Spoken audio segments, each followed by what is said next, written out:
On today's episode of Defining Wealth Beyond the Numbers. Today, on Defining Wealth Beyond the Numbers, we're joined by David Crowell, Senior Loan Officer with North Point Mortgage and one of the most consistently high-producing mortgage professionals in the Southeast. David's path is one I think listeners will find especially compelling. Born in Massachusetts and educated in England, he began his career as a college lecturer before making a major pivot into the mortgage banking industry. Over the past 25 years, he has become a top-producing loan officer, known not only for his expertise, but also for the thoughtful, relationship-driven approach he brings to every client interaction. What stood out to me during our conversation is the way David talks about transitions, discipline, and the mindset that allows him to thrive across two very different careers.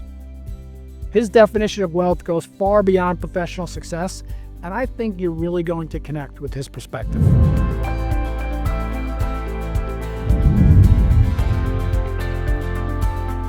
David, welcome to Defining Wealth Beyond the Numbers. Appreciate you joining us. It's a pleasure.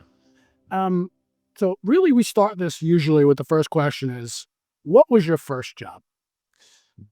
My first job was as a lecturer in philosophy at Ipswich College in England. What about before that, when you were younger? I mean, I'm talking about your very first job. At 13 years old, I had a summer job, not quite full-time, almost full-time, working as a gardener, assistant on a big estate. And there were about 30 people who looked after the gardens, and I was the boy. Okay. And this is in England? No, in the States. Okay, in Massachusetts. I'm not English. I have an English accent, yeah, but I grew up in the States, so went to England. Okay, nice. So you were a lecturer, and what did you lecture on? Philosophy. Interesting. All right, so that probably helps you in business. It did. With people, right? Immensely. Interactions, getting to know people very well. Understanding the way the world works. Mm-hmm.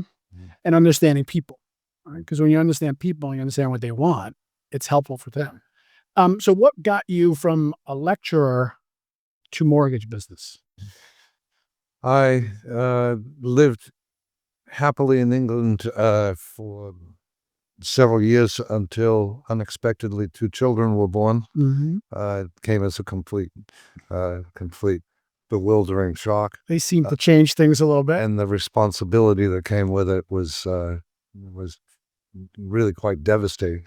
Never realized that I needed to be a responsible person. Never realized that I needed to make a living, consistent living. Mm-hmm. Had happily lived as sort of a thinker, a bohemian, and then suddenly there were kids. So packed up in England, came to the States, back to the States, and met with an influential friend who I'd known in prep school, and I met with him. He's a very famous, successful person, and I said, I need to make money. And he said, what do you want to do? And I said, well, I have no particular skills of any kind. Except a good listener. But I'm a philosopher. And he said, are you quite certain you have no preference? And I said, no preference. And he said, well, then the smart thing to do is to skip all of the different ways of making money and go straight to the money, if you don't care. And I said, what do you mean? And he said, well, you work in the money business, because then the money's not far away, and you don't have to learn about computers, or you don't have to learn about if you want to, you don't have to learn all the other things that lead to get back to. Yeah. So I went to work in Boston for a venture capital firm called Foster, Dykema and Cabot. And the Cabot was the famous signer of the Constitution, old Boston. And I was introduced to the money business. I quickly discovered that the mortgage business was the most interesting. It met the criteria of being in the money business and being in the room when major transactions took place. So It's true. those were the simple That's true. criteria. What do they say? Most people, their biggest purchase is their home or even a buying a business or real estate in general. So that's good. And then from there, what happened? Because I know in your bio, we looked at you've been a top person in the Southeast for many years. What do you think drives you for that? I became almost immediately very successful. The first step to the success was, in my view, a lucky accident. I had a second marriage, a 13-year-old young son who was a passionate golfer. And my wife read in one of those magazines in an airplane. I think it was the magazine had an article about the International Junior Golf Academy in Hilton Head, and and and I had no particular financial limitations at that point. I could be anywhere, and she said, let's move to Hilton Head. It looks like the perfect place, and so we arrived here. I started the mortgage banking business here in 1996, and it was a perfect timing because Lighthouse Bank, which was the original bank here, or the original major player, had shortly afterwards was acquired by Wachovia. There was a terrible indigestion problem.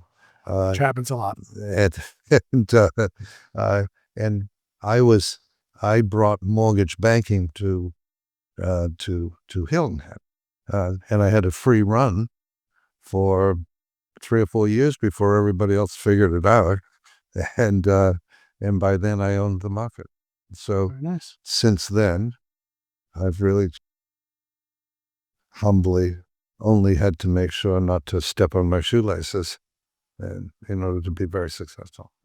So just let it happen. Let it happen. Yeah, that's good. So at what point did you realize you had, we'll call it a monopoly on that?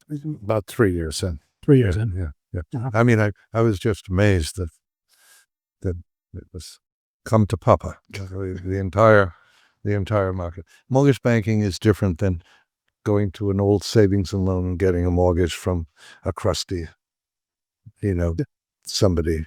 Mortgage banking really brings all of the massive amounts of capital to the table through the mortgage banker. Yep.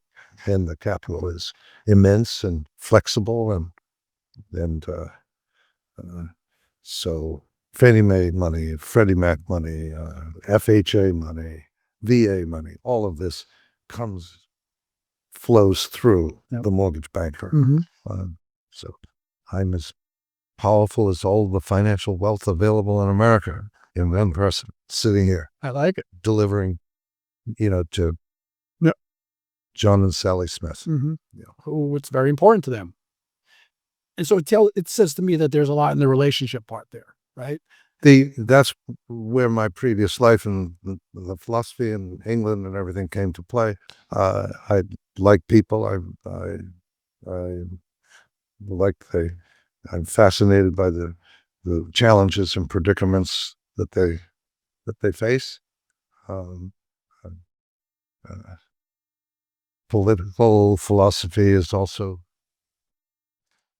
been interesting to me for a long time, and I was good at it. I could sit down with someone and figure out how to get their life on the right track. Yep. They came in wanting to buy $135,000 condo in East Overshoe, and what they got was a reorientation of their lives. And oh, by the way, if you really want that $135,000 condo, we can do that too. Yeah. But the real job was helping people to better understand the world in which they're operating. It's interesting because I think that is helpful. And our business is the same. We're in wealth management. So we're dealing with money, but it's really about personalities and how money affects those personalities, right? Or what their personality is going to react to that money. One of the things that impressed me about you when we spoke briefly on the phone, and I want to know why you said this, and we're talking about this podcast, you said to me, I want to be the first or I want to be the last because I want your full attention. Tell me a little bit about that. I was impressed by that. What did you mean by that? You don't get that very often. And I knew I'd be excited to have a conversation once I heard that. I had no idea what I was stepping into. So I wanted to guarantee that whatever it was I was stepping into had the highest possible chance for success. And chaos doesn't make for success, and being in the middle of anything Yep. is in the middle of the chaos. Yep.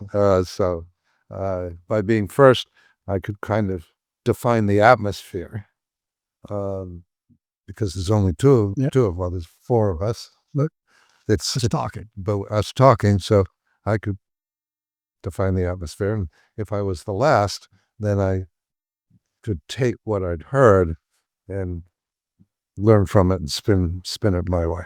Impressive. I like that.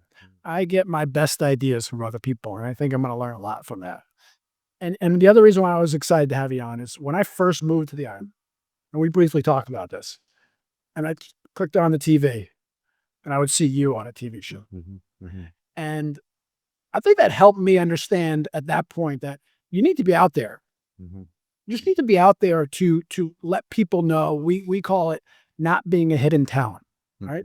Because you could be the best in the world at something, and if no one knows it, what does it do? But you get out there. So what, I guess it's the entrepreneurial spirit of that drove me to. Talk to me a little bit about that. What made you want to do that? How did that start? It started with Emily Johnson, who is a financial manager. Emily had a specialty, almost a gig within her financial management. She was helping lots and lots of women coming through divorce. And so she's a solid, fascinating person. And she came up with the idea of doing the show. Money Matters, it was called. And we would simply freewheel financial topics.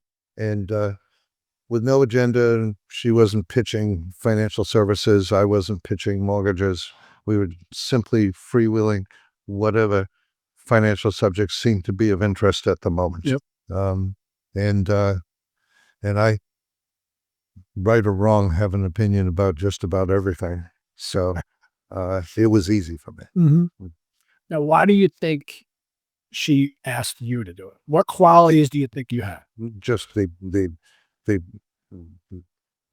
lack of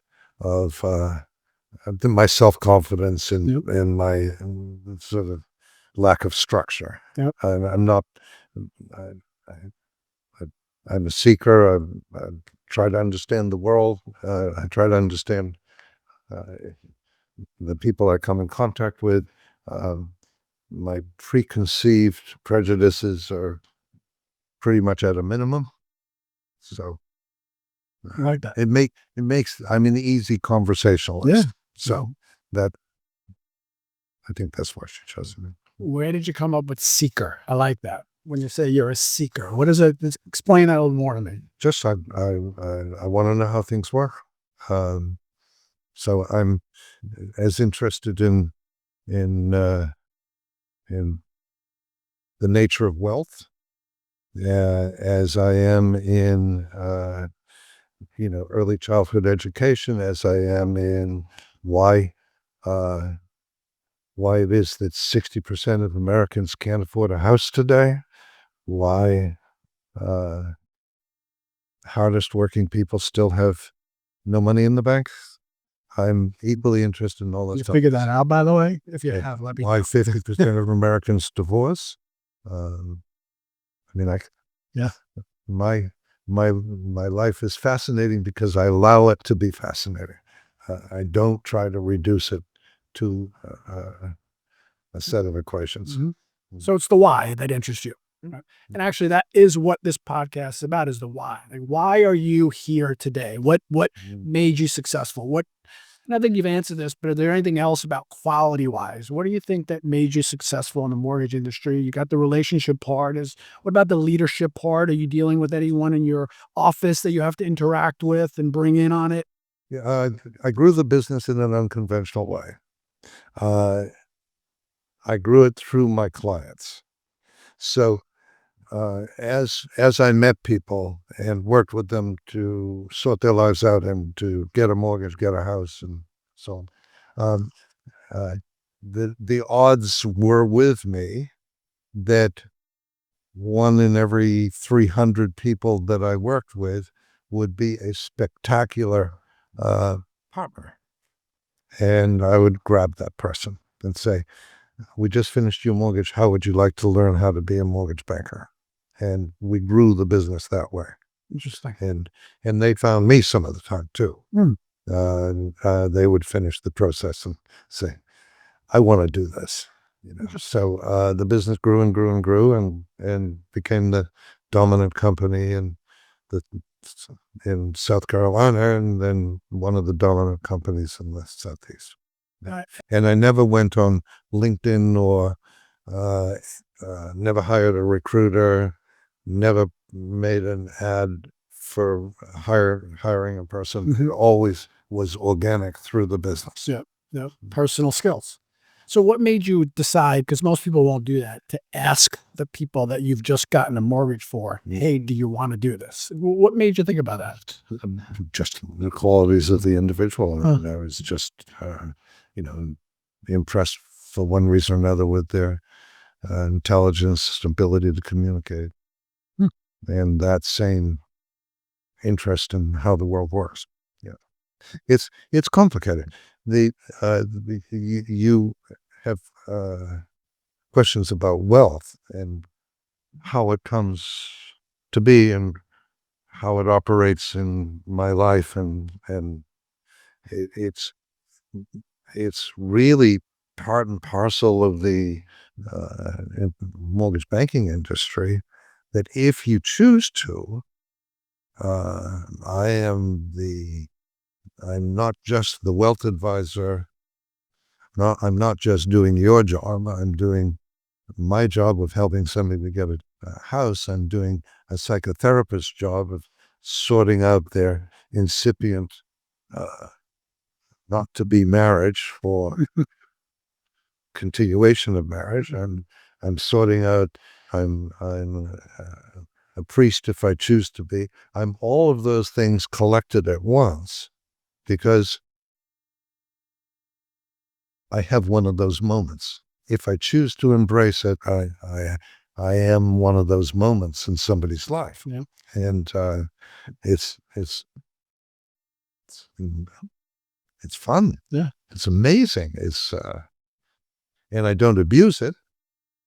So because I have no pitch. I mean, I'm not trying to push a mortgage. You came to me for a mortgage, and then what I give you is try to figure out how you can have a better life. And wealth is a big part of it. And the there is it is embarrassingly the case that there is no 50% of the people in a country, one out of every two people you pass on the road, uh, doesn't have next month's rent in the bank. Yep. Yeah. And that's extraordinary. Yeah. It's tough. It's tough. It's so so it's very interesting to me. It's very interesting. And when you're dealing with your clients, right, they're in a very vulnerable position, Mhm. which I think either they shut down more or they open up more, right? Would you think that's the case where because they either will talk about it a lot and they want to have that conversation or they don't? If they don't, I simply Yep. revert to the product that they came for. Because you recognize the personalities. Mm. That's important. Mm-hmm. We have this saying, which I go by, it's better to be interested than interesting. And you did say you need to have both, and I agree. Mm-hmm. But the interested part comes into listening, right? And getting to know the person. Mm-hmm.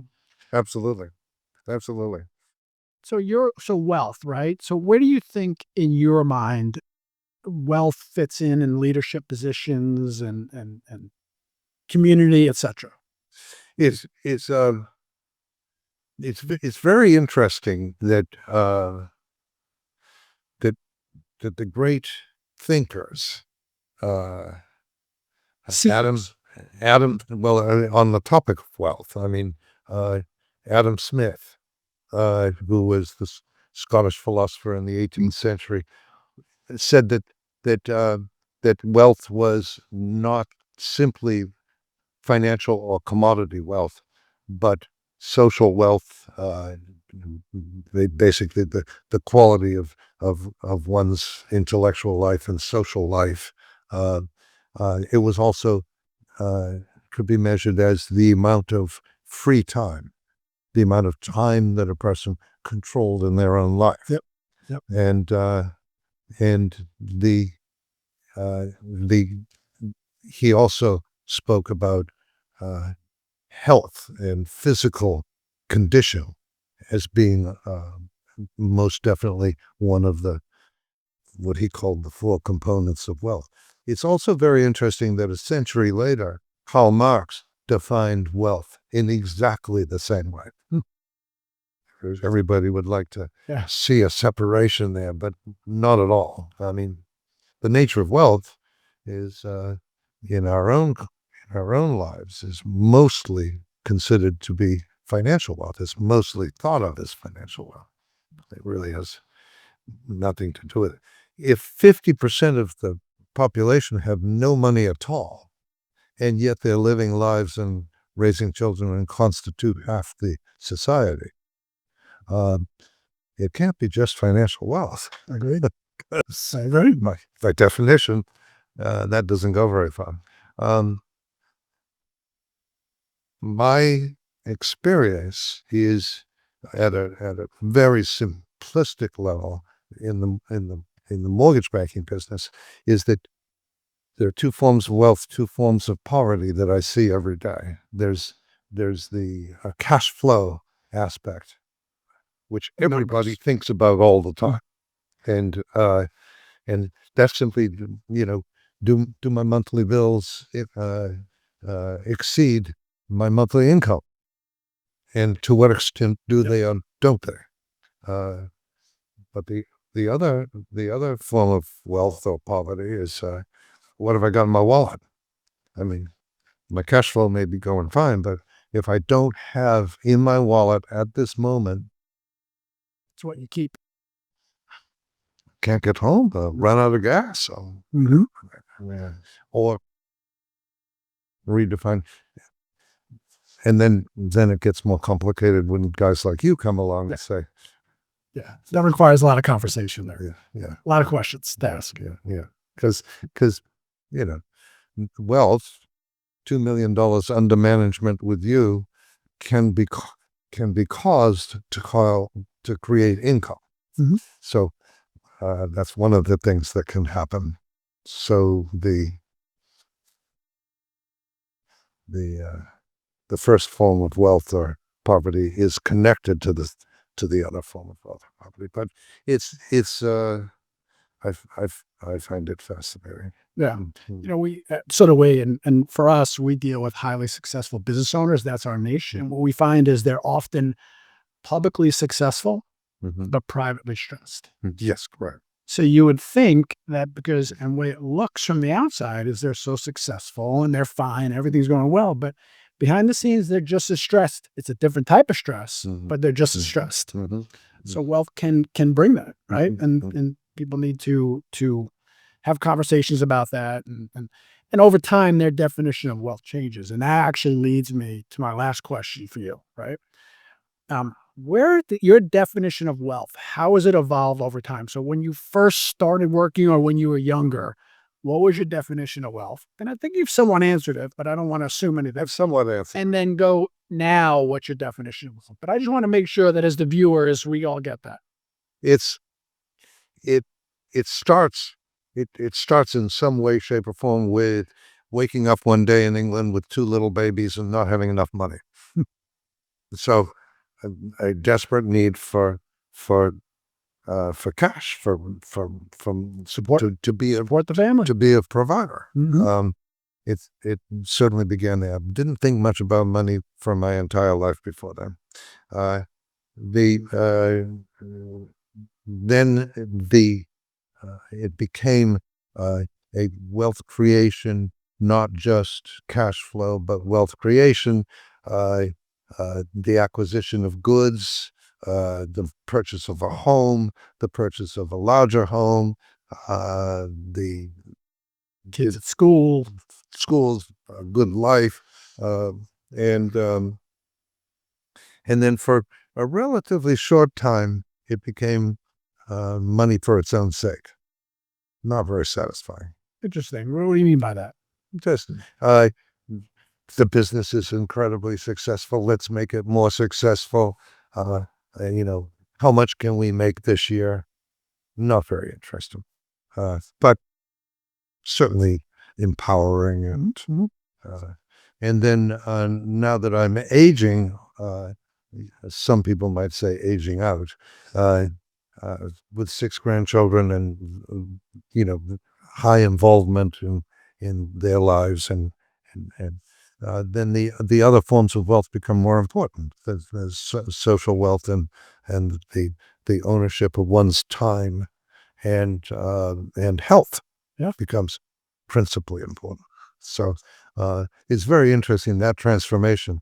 You can have 10 million bucks, but those three other pieces of wealth, three quarters of the wealth equation, are really now more important in my life than the financial portion.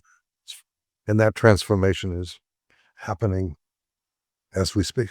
Okay. So did you recognize it right away, or it Yeah, just I had to be you thought about it afterwards and said, "Wait a second, I noticed that this is happening." had to be pulled, kicking and screaming By who? by everyone I worked with. Yeah. Yeah. Another feeling. Yeah, Oh, great. Well, I appreciate your time, David. It's been great having you here. yeah. Thanks for coming, and we'll see you.